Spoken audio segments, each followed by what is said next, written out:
त्वमेव बन्धुश्च सखा त्वमेव त्वमेव विद्या द्रविडं त्वमेव त्वमेव सर्वं मम देव देवा।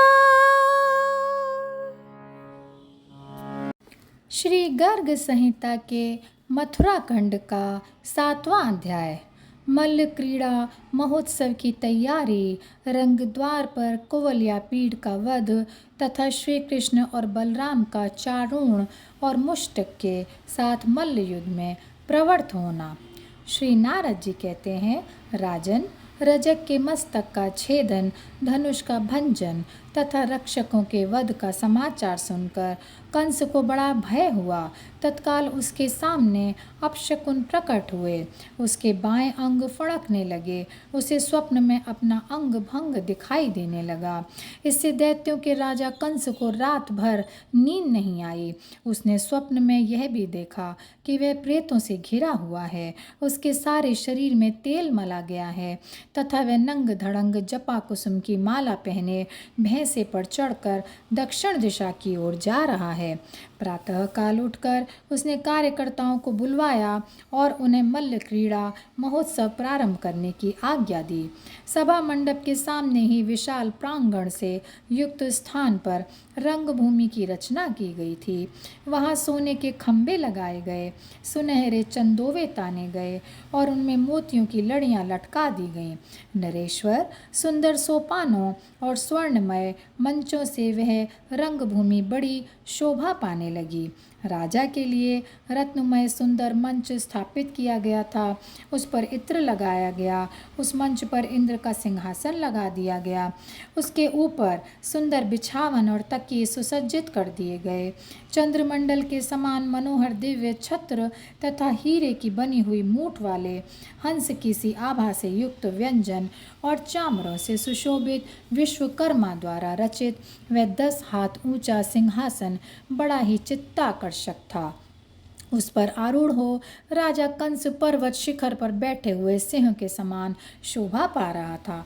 वहाँ गायकों द्वारा गीत गाए जाने लगे, वारांगनाएं नृत्य करने लगीं और मृदंग, पटह, ताल, भेरी तथा आनक आदि बाजे बजने लगे।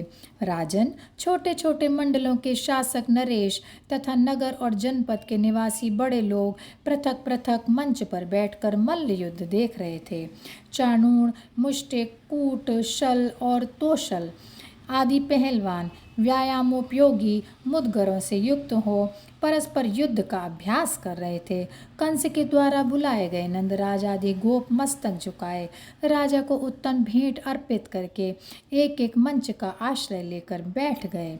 नरेश्वर, वहाँ यदुराज कंस के लिए बाणासुर, जरासंध और नरकासुर के नगर से भी उपहार आए थे। अन्य जो शंबर आदि भूपाल थे, उनके पास से भी बहुत सी भेंट सामग्रियां आईं। तदनंतर माया से बालक रूप धारण किए बलराम और श्री कृष्ण दोनों भाई मल्लों के खेल देखने के लिए उस रंगशाला में आए। रंग मंडप के द्वार पर कुवलयापीड़ नामक हाथी खड़ा था। उसके कुंभ स्थल पर गोमूत्र में सने हुए सिंदूर और कस्तूरी से पत्र रचना की गई थी। रत्नमय कुंडलों से मंडित उस महामत गजराज के गंड स्तन से मद झर रहा था। द्वार पर हाथी को खड़ा देख श्री कृष्ण ने महावत से गंभीर वाणी में कहा, अरे, इस गजराज को दूर हटा ले और मेरी इच्छा के अनुसार मार्ग दे दे, नहीं तो तुझको और तेरे हाथी को अभी भूतल पर मार गिराऊंगा। तब कुपित हुए महावत ने संपूर्ण दिशाओं में जोर जोर से चिंघाड़ते हुए उस मतवाले हाथी को नंद नंदन पर आक्रमण करने के लिए आगे बढ़ा दिया।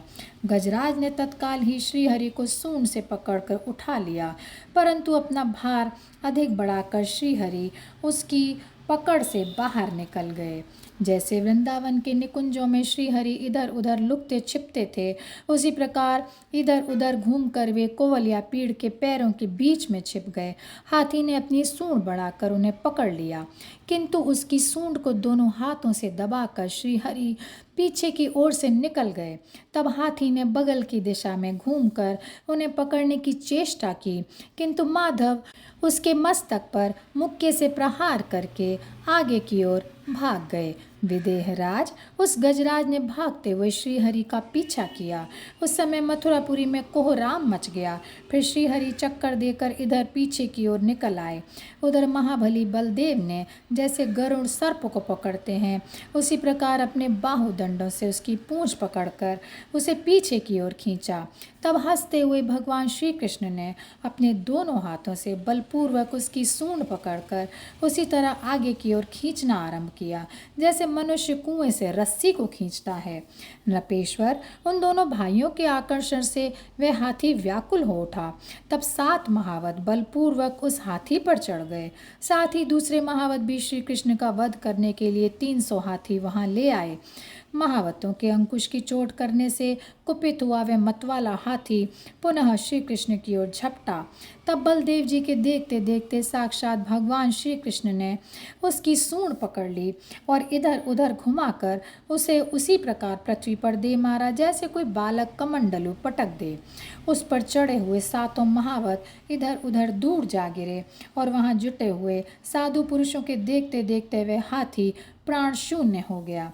विदेहराज, उसके शरीर से एक ज्योति निकली और श्री घनश्याम में विलीन हो गई।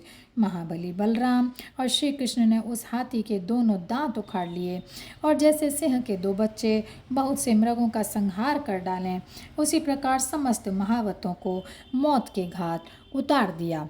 हाथी के मारे जाने पर जो अन्य महावत बचे थे, वे सब इधर उधर भागकर उसी प्रकार छिप गए, जैसे वर्षा काल व्यतीत हो जाने पर बादल जहाँ के तहाँ विलीन हो जाते हैं। इस प्रकार कोवलिया पीड़ का वध करके पसीनों की बूंदों और हाथी के मद से अंकित हुए बलराम और श्री कृष्ण दोनों बंधु गोपों तथा शेष दर्शनार्थियों के मुख से अपनी जय जयकार सुनते हुए बड़ी उतावली के साथ रंगशाला में प्रविष्ट हुए। उस समय उन दोनों के मुख अधिक परिश्रम के कारण लाल हो गए थे। उनके हाथों में हाथी के दांत थे। वे दोनों दिशाओं में एक साथ चलने वाले अनिल और अनल की भांति बड़े वेग से रंगभूमि में पहुँचे। उस समय मल्लों ने उन्हें महामल्ल समझा और नरों ने नरेंद्र, नारियों ने उन्हें कामदेव माना और गोपगणों ने व्रज का स्वामी। पिता की दृष्टि में वे पुत्र जान पड़े और दुष्टों को दंडधारी यमराज के समान प्रतीत हुए। कंस ने उनको अपनी मृत्यु समझा और ज्ञानी पुरुषों ने उन्हें विराट ब्रह्म के रूप में देखा। उस समय बलराम के साथ रंगशाला में गए हुए श्री कृष्ण को भोज देशीय योग शिरोमणि महात्मा पुरुषों ने परम तत्व के रूप में अनुभव किया। सभी तरह के लोगों ने अपनी पृथक पृथक भावना के अनुसार उन परिपूर्ण देव श्री हरि को विभिन्न रूपों में देखा और समझा। हाथी को मारा गया सुनकर उन महाबली बंधुओं को देखकर महामनस्वी कंस मन ही मन भयभीत हो उठा तथा मंचों पर बैठे हुए दूसरे दूसरे लोग मन ही मन हर्ष से उल्लासित हो उठे और जैसे चंद्रमा को देखकर चकोर सुखी होते हैं, उसी प्रकार वे अन्य उन्हें देखकर परमानंद में निमग्न हो गए। नगर के लोग अत्यंत उत्सुक हो एक दूसरे के कान से कान सटाकर परस्पर कहने लगे, ये दोनों वसुदेव नंदन साक्षात परम पुरुष परमेश्वर हैं। अहो, ब्रजमंडल अत्यंत रमणीय एवं श्रेष्ठ है, जहाँ ये साक्षात माधव विचरते रहे हैं और जिनका आज दुर्लभ दर्शन पाकर हम सर्वतोभाव से कृतार्थ हो रहे हैं। श्री नारद जी कहते हैं, मैथिल, जब पूर्ववासी लोग इस प्रकार बात कर रहे थे और भांति भांति के बाजे बज रहे थे, उस समय चाणूर ने बलराम और श्री कृष्ण दोनों के पास जाकर कहा। चाणूर बोला, हे राम, हे कृष्ण, आप दोनों बड़े बलवान हैं, अतः महाराज के सामने अपने बल का प्रदर्शन करते हुए युद्ध कीजिए। यदुकुल तिलक महाराज कंस यदि इस युद्ध में प्रसन्न हो गए तो आप लोगों की हमारी कौन कौन सी भलाई नहीं होगी, यह सब पता नहीं। श्री भगवान ने कहा, राजा के कृपा प्रसाद से तो हमारी पहले से ही बहुत भलाई हो रही है, किंतु इतना ध्यान रखो कि हम लोग बालक हैं, अतः समान बल वाले बालकों के साथ ही हमारा युद्ध होगा, किसी बलवान के साथ नहीं। इसकी यथोचित व्यवस्था होनी चाहिए, यहाँ अधर्म युद्ध कदापि न होने पाए। चाणूर ने कहा, न तो आप बालक हैं और न बलराम जी किशोर हैं, आप साक्षात बलवानों में भी बलिष्ठ हैं, क्योंकि सहस्त्र मत वाले हाथियों का बल धारण करने वाले कुवलिया पीठ को आप दोनों ने खिलवाड़ में ही मार डाला है। श्री नारद जी कहते हैं, राजन, चाणूर की ऐसी बात सुनकर अगमर्दन भगवान श्री कृष्ण चाणूर के साथ और बलवान बलराम जी मुष्टिक के साथ मल्ल युद्ध करने लगे। वे एक दूसरे के भुजदंडों को दोनों भुजाओं से पकड़कर अपनी ओर खींचते और पीछे धकेलते थे।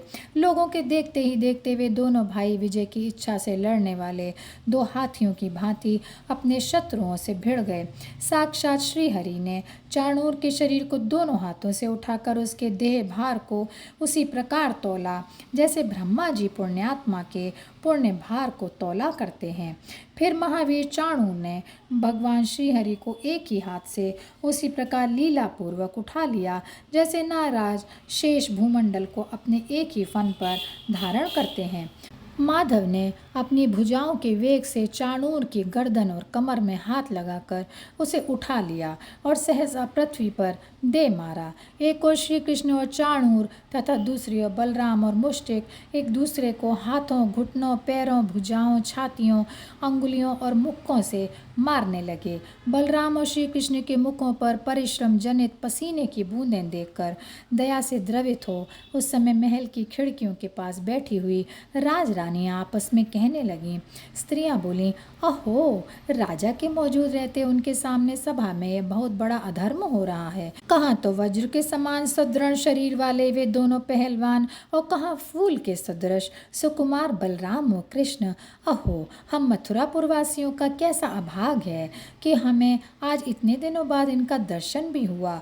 तो युद्ध के अवसर पर वनवासी गोपों का महान सौभाग्य अत्यंत धन्यवाद के योग्य है, जिन्हें रास रस के साथ श्री कृष्ण बलराम का दर्शन होता आ रहा है। सखियों, आश्चर्य की बात तो यह है कि इस दुष्ट चित्त राजा के रहते हुए कोई भी कुछ कहने को समर्थ नहीं हो सकता। इसलिए हमारे पुण्य के बल से ये दोनों बंधु शीघ्र ही अपने शत्रुओं पर विजय प्राप्त कर लेंगे।